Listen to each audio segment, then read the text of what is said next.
네, 이번 주 토요일 중국에서는 이 최대 정치 행사로 꼽히는 양회가 개막합니다. 시진핑 국가주석 3기가 공식 출범하는 자리인데 국내에 미칠 파장도 크겠죠. 중국 정법대 문일현 교수와 자세한 이야기 나눠보겠습니다. 어서 오십시오. 네, 안녕하십니까. 일단 양회란 말을 좀 모르는 분도 많이 계십니다. 뭐 양회니까 네네. 두 가지 행사를 얘기하겠죠. 네네. 어떤 거죠? 우리나라로 치면 정기 국회격인 전국인민대표대회하고요. 예. 그리고 정당과 사회단체 협의체인 전국 정치협상회의 두 가지를 총칭해서 양회라고 합니다. 이 양회에서는 대부분 이제 그 주요 지도부를 선출하고 그리고 총리가 그 정부 공작 보고라는 걸 통해서 지난 1년간 국정을 전체적으로 평가하고 그러면서 올 1년의 그 국정 운영 목표를 제시하는 그런 특징이 있습니다. 그러니까 정부 조직 인선을 발표하고 국정 목표까지 제시하고 선출합니다. 예. 네. 그 일부 언론에서는 올해 양회가 이제 시천하란 말을 쓰더라고요. 네네. 시천하가 완성된다. 이렇게 표현을 하던데 사실 시진핑 주석 3년임은 지난해 뭐 확정이 됐잖아요. 네네. 그러면 이번에 관전 포인트는 시 주석이 아니고 다른 데 있는 겁니까? 그렇습니다. 시 주석은 이번에 이제 그 전인대에서 국가 주석으로 선출돼야 되고요. 네. 그리고 나머지 이른바 총리 그리고 전인대 상무위원장, 정협 주석 등과 다 이제 새롭게 선출되고 그 새롭게 선출된 지도부가 새로운 임기 5년을 시작하는 겁니다. 그래서 명실공히 시진핑 3기 체제가 공식 출범한다고 하는 그런 의미가 새 있습니다. 정부의 5년이 시작되는 그렇습니다. 행사군요. 네. 예. 이번에 이제 주목하시는 게 특히 이제 리창 총리. 그렇습니다. 이 지금 현재 그 리창 총리가 수반이 되고 있는 국무원을 이제 조각을 하게 될 텐데요. 우선 국무원 조각 지금까지 보도된 내용을 보면 크게 두 가지 특징이 있어 보입니다. 하나는 그 폭이 교체 폭이 굉장히 크다는 거고요. 또 하나는 이제 입각 인사의 성향들인데요. 그 교체 폭을 보면 총리와 부총리 4명 그리고 국무위원 5명 전원이 다 교체가 되고요. 예. 그 주요 부처 예를 들어서 뭐 외교, 국방, 공안, 재정 그리고 중국경제 사령탑이라고 할 수 있는 국가발전계획위원회 그리고 중앙은행인 인민은행 이 양도 다 이렇게 바뀝니다. 그래서 장관급 부처의 중 70% 정도 이상이 수장이 바뀌는 걸로 지금 결정이 된 걸로 보이는데요. 이 교체 폭은 국무원 사상, 중국 국무원 사상 최대 폭이라고 하는 거고요. 그 중국의 정권 교체 이상의 수준에서 지금 물갈이가 이루어진다는 점이 큰 특징으로 보이는 거고요. 예. 또 하나는 그 입각하는 인사들의 성향을 보면 대부분 시진핑 주석의 인물들로 대부분 채워 있어서 아마 시진핑 주석 1인 통치 체제를 강화하기 위한 일종의 인사적인 포석이 아닌가라는 그런 특징을 갖고 있다고 보입니다. 예, 이 중국 정치 체제에서 총리라는 자리가 좀 독특한 것 같아요. 이 리커창 총리는 뭐 역대 최약체다 이런 말까지 들었는데 이번에 리창 총리는 사실 중앙정부에서 역할을 한 적이 없는 인물 아닙니까? 그렇습니다. 리창 총리 예정자는 중국 내에서도 그렇게 크게 잘 알려지지 않는 예. 인물인데요. 대부분 이전 총리들은 부총리를 거쳐서 총리를 했거든요. 근데 리창 총리 예정자는 최종 그 보직이 그 상해시석이었습니다. 그래서 곧바로 이제 총리로 등극을 하게 되는데요. 리창 총리는 두 가지 점에서 큰 특징이 있다고 보입니다. 방금 지적하신 것처럼 중앙정치 경험이 전무하다는 단점이 있는 반면에 네. 그 두 가지 장점이 있다고들 이야기하는데요. 첫째는 시진핑 주석의 신임이 막강하다는 겁니다. 비근한 예로 작년 말에 그 중국이 제로 코로나 정책을 급격히 폐기하고 위드 코로나로 전환하지 않았습니까? 그 정책 전환을 건의한 사람이 당사자가 바로 리창 총리 예정자라고 얘기하는 예. 거고요. 또 하나는 현행 지금 7명의 정치국 상무위원들이 있는데 그중에서 가장 시장 친화적인 인물로 평가를 받고 있습니다. 왜 그런 얘기가 나오느냐면 리창 총리가 상해시 서기로 재직하던 그 시절에 그 디즈니랜드를 상해에도 유치를 했고 테슬라의 자동차 공장을 상해에 유치를 한 그런 점들을 들어서 업계에서는 가장 시장 친화적인 인물로 평가를 하고 있습니다. 이런저런 분석은 해주셨지만 좀 존재감이 약하고 또 신임이 두텁고 네. 결국은 시 주석의 영향력 확대를 위한 조금 약한 인물을 그렇습니다. 인사했다 이렇게 볼 수 있는 거 아닙니까? 그렇습니다. 시 주석의 뜻을 전적으로 받들어 예. 수행하는 역할을 하게 될 것이고요.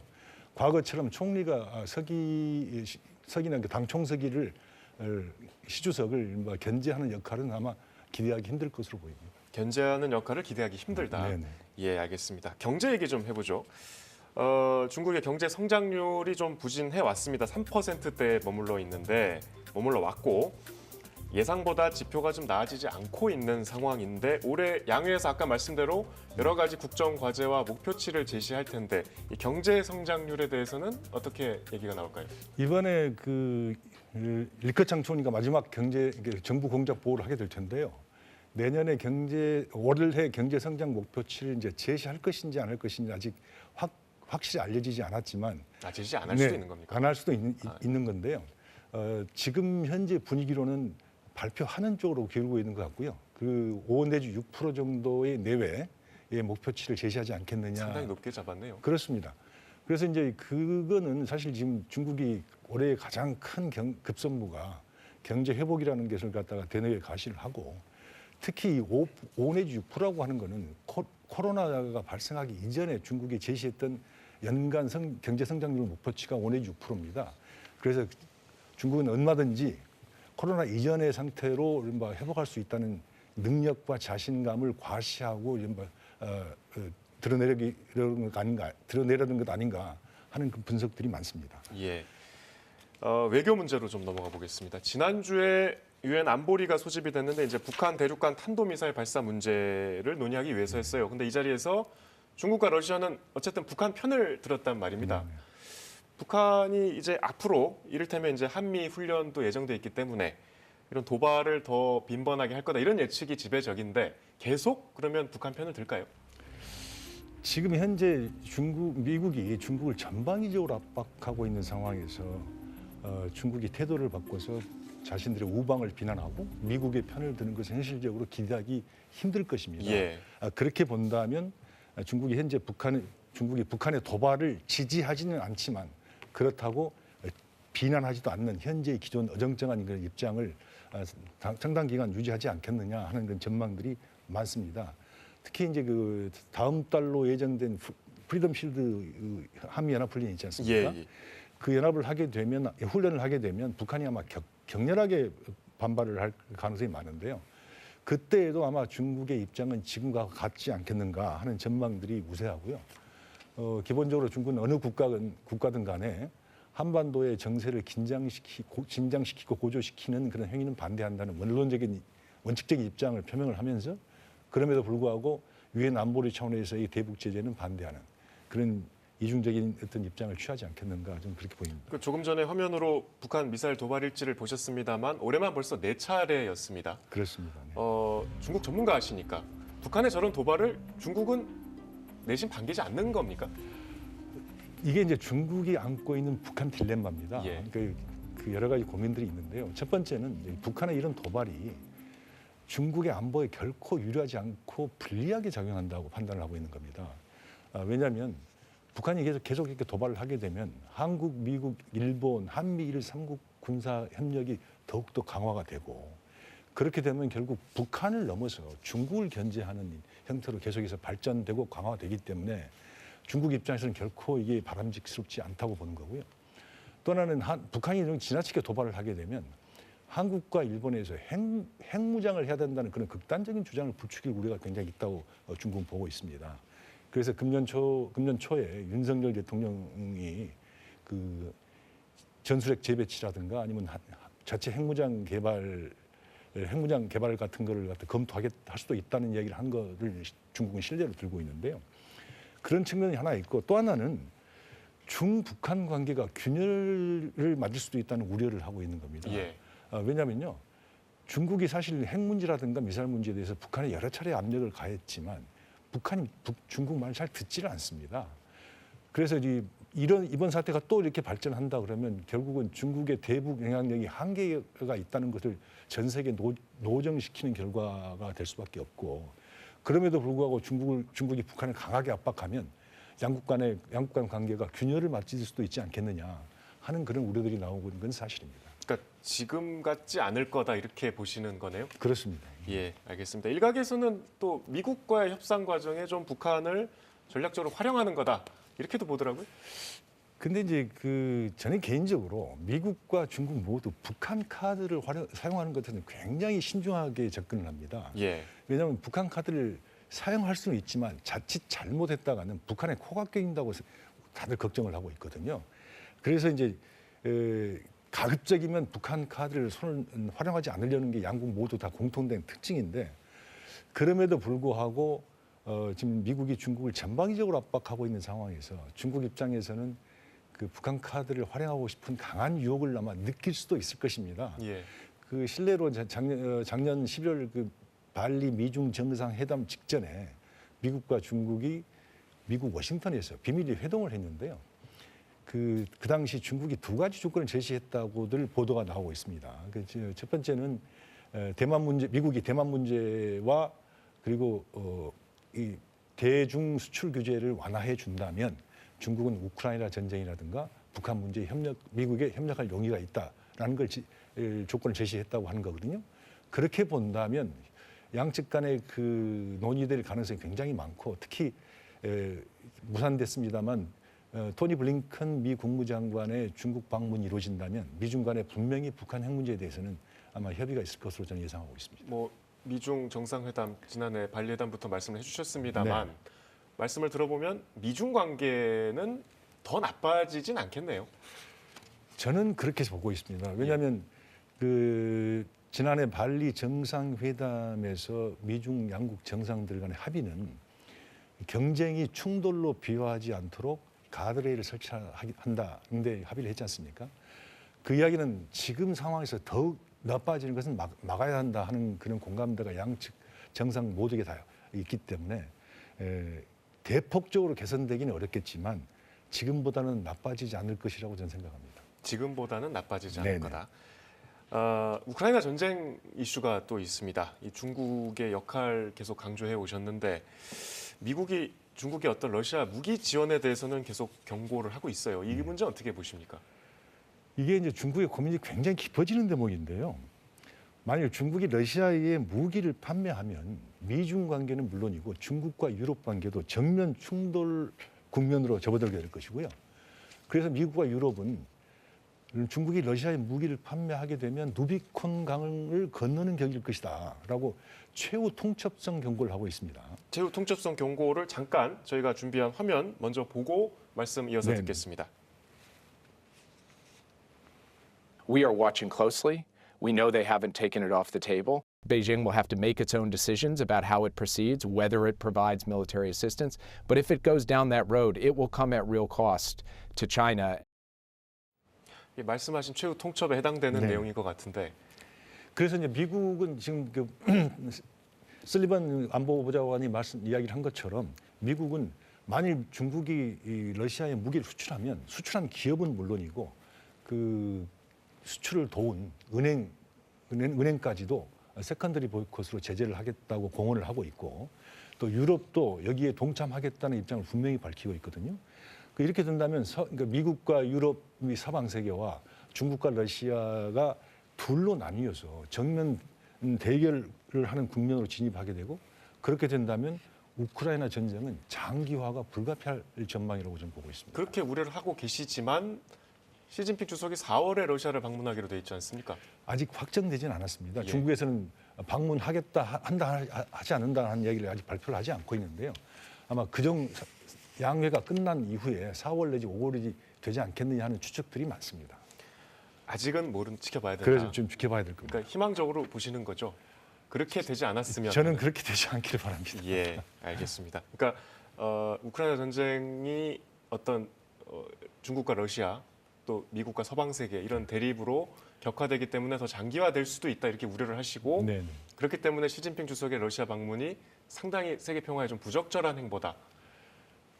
러시아 방문이 부적절하다기보다는 러시아 방문을 통해서 이른바 무기 수출에 합의한다면 그 결과는 아마 중국도 그렇고 미국 역시도 상당히 감내하기 힘든 후과가 예. 따르지 않을까 저는 개인적으로 그렇게 보고 있습니다. 알겠습니다. 저희로서는 한반도에서는 양안 관계도 상당히 민감할 수밖에 없는데 지금 타이완과 미국이 점점 친해지고 있는 것처럼 보여요. 맞습니다. 중국으로서는 달갑지 않을 텐데. 그렇습니다. 그래서 지금 중국이 제일 지금 신경을 쓰고 있는 부분은 뭐냐면요. 그 미 하원 의장으로 새로 선출된 케빈 메카시 의장이 예. 대만을 방문하겠다고 전부터 계속해서 공언을 해왔거든요. 그래서 예고된 대로 자기가 대만을 방문하고 만에 하나 지금 현재 언론에서 떠돌고 있는 대만 차이잉원 총통이 미국을 공식으로 방문하게 된다면 이거는 중국은 작년 8월 그 펠로시 하원 의장의 대만 방문 때보다 더욱더 격렬하게 반발할 가능성이 굉장히 큽니다. 그렇게 양측이 강대강으로 격돌을 하다 보면 우발적 충돌이 벌어질 수 있다는 우려가 계속 나오고 있기도 한데요. 그 중국에서 지금 자꾸 이게 러시아 무기 판매설이 나오는 것은 그 양안 관계에서 미국이 더 이상 중국의 이익에 도발하지 못하도록 하려는 일종의 맞불 작전 아니냐 하는 그런 분석도 나오고 있는 게 사실입니다. 예. 빠르게 우리 얘기 이제 해보겠습니다. 일단 우리 대중국 무역 의존도가 상당히 높은데 계속 지금 무역 적자가 이어지고 있어요. 11개월 연속 마이너스라고 하는데 저희 지금 그래픽이 준비가 돼 있을 텐데요. 지난해 5월 이후부터 단 한 차례만 흑자고 계속 적자를 기록했다고 지금 통계가 나오고 있습니다. 말씀드린 대로 중국 무역 의존도가 높은 상황에서 이런 적자가 계속 된다고 보십니까? 지금 공식적인 해석은 우크라이나 전쟁과 중국의 제로 코로나 정책 때문에 중국의 경제가 침체되면서 중국 자체가 한국으로부터 수입하는 물량을 줄여서 그렇다라고 하는 게 양측 모두의 공식적인 설명이지만 꼭 경제적인 요인만이 있겠느냐? 경제적 요인 이외에 어떤 보이지 않는 손이 작동한 거 아닌가? 정치적 요인이 있다는 말씀이시죠? 그렇게 보는 의혹들이 많습니다. 예. 예를 들어서 그래서 중국 입장에서는 공급망 안전 확보 차원에서 수입선 다변화를 추진하고 있는데 그래서 꼭 한국에서 수입할 필요가 없는 제품에 대해서는 수입선을 다변화시켜서 다른 나라로 돌리는 그래서 전반적으로 한국의 대중무역 적자가 커지는 건 아닌가 하는 의혹들이 한국은 물론이고 중국에서도 있습니다. 그래서 양국 관계가 개선되지 않으면 이런 추세는 당분간 지속되지 않겠는가 하는 게 제 개인적인 생각입니다. 그 윤석열 대통령은 후보 시절부터 좀 중국으로서 불편한 발언들을 여러 차례 하기도 했는데 지금의 어떤 대중 정책은 중국에서 어떻게 보고 있습니까? 중국에서는 현재 그 윤석열 정권의 이른바 그 대중 외교 정책을 과도하게 미국에 편향된 친미 반중의 외교라고 규정을 하고 있는 것 같습니다. 그게 여러 가지 이제 그 근거들이 있는데요. 일단 우선은 전략적, 그러니까 군사안보적으로 보면 우리 한국이 그 미국의 중국 견제를 위해서 한미일 군사 협력을 강화하고 있고, 예.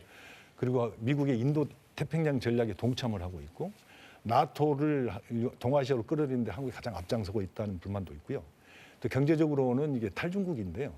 특히 이제 그 중국을 배제하는 공급망이라고 하는 IPF, 즉 인도 태평양 경제 프레임에 한국이 창설 멤버로 참여하고 있고, 중국의 첨단 반도체를 수출을 갖다가 규제하는 치포 동맹에도 한국이 적극 참여하고 있거든요. 근데 중국이 더 예민하고 민감하게 반응하는 것은 두 가지입니다. 대만 문제하고 신강 위구르 문제인데요. 작년 12월 달에 우리 국회 부의장이 대만을 방문했습니다. 중국에서는 이게 한중 수교 30년 동안 최고위급 인사가 대만을 방문한 건데 이거는 작년 8월에 미국의 펠로시 의장이 방문과 본질적으로 뭐가 다르냐 하는 걸 질문을 하고 있는 거고요. 또 이제 신장 위구르 문제도 작년 유엔 인권이사회에서 한국이 신장 위구르 인권 문제를 논의하자는데 찬성표를 던졌거든요. 그래서 지금 이전 정부까지는 전혀 없었던 두 가지 상황이 나오면서 중국 입장에서는 자신들의 핵심 이익, 즉 대만, 홍콩, 신장, 티베트 문제에서 한국이 정면으로 도전하고 있다고 여러 가지로 좋지 않게 보고 있다는 말씀인데 끝으로 짧게 그러면 지금까지 외교 기조를 바꿔야 된다 이런 주장이신 건가요? 저는 외교 기조를 바꿔야 된다기보다는 우리가 전반 외교의 그 근본에 대해서 한번 짚어볼 부분이 있다고 보는 겁니다. 예. 그 국익을 최우선으로 하는 게 외교 목표라고 한다면 우리도 철저한 실용주의 외교를 펼칠 필요가 있고요. 그 한중 간의 국가 이익이 일치하지 않듯이 미국과의 우리 한국과의 국가 이익도 일치하지 않거든요. 특히 이제 안미 경중, 안보는 미국, 경제는 중국이라고 하는 패러다임이 더 이상 작동하지 않기 때문에 어느 한쪽 편을 분명하게 들면 그 스스로 움직일 수 있는 그 운신의 폭을 제약할 뿐만 아니라 나중에 상황이 바뀌게 되면 엄청난 비용을 지불해야 됩니다. 그래서 사안별로 우리도 전략적 모호성을 좀 유지할 필요가 있다. 저는 그렇게 주장을 하고 있습니다. 알겠습니다. 오늘 문 교수님 말씀 잘 들었습니다. 네, 감사합니다. 네, 오늘 준비한 순서 여기까지입니다. 내일은 3.1절이죠. 하루 쉬고 3월 2일에 범경 앵커로 다시 찾아뵙겠습니다. 시청해주신 여러분 고맙습니다.